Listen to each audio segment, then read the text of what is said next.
وجه عبد الإله بن كيران الأمين العام لحزب العدالة والتنمية كل أعضاء حزبه إلى عدم التعليق عن أي شكل من الأشكال على البلاغ الصادر عن الديوان الملكي هذه الليلة المتعلق بتعيين رئيس حكومة جديد من حزب العدالة والتنمية. وكان الديوان الملكي أصدر قبل قليل بلاغا حسم فيه موضوع المشاورة المتعطرة لمدة 5 أشهر، هذا نصه بالكامل. وتوصلنا اللحظة ببلاغ للديوان الملكي مما جاء فيه: لقد سبق لجلالة الملك محمد السادس نصره الله أن بادر بالإسراع بعد 48 ساعة من الإعلان عن نتائج الانتخابات التشريعية لسابع أكتوبر 2016 بتعيين السيد عبد الإله بن كيران رئيسا للحكومة. وللتذكير فقد سبق لجلالته أن حث رئيس الحكومة المعين عدة مرات على تسريع تكوين الحكومة الجديدة.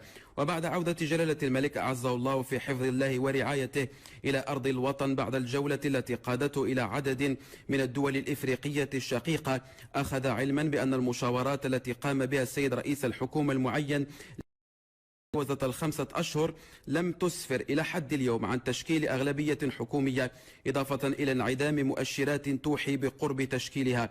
وبمقتضى الصلاحيات الدستورية لجلالة الملك بصفته الساهرة على احترام الدستور وعلى حسن سير المؤسسات والمؤتمن على المصالح العليا للوطن والمواطنين، وحرصا من جلالته على تجاوز وضعية الجمود الحالية، فقد قرر أعزه الله أن يعين كرئيس حكومة جديد شخصية سياسية أخرى من حزب العدالة والتنمية. وقد فضل جلالة الملك أن يتخذ هذا القرار السامي من ضمن كل الاختيارات المتاحة التي يمنحها له نص وروح الدستور، تجسيدا لإرادته الصادقة وحرصه الدائم على توطيد الاختيار الديمقراطي وصيانة المكاسب التي حققتها بلادنا في هذا المجال. وسيستقبل جلالة الملك حفظه الله في القريب العاجل هذه الشخصية وسيكلفها بتشكيل الحكومة الجديدة.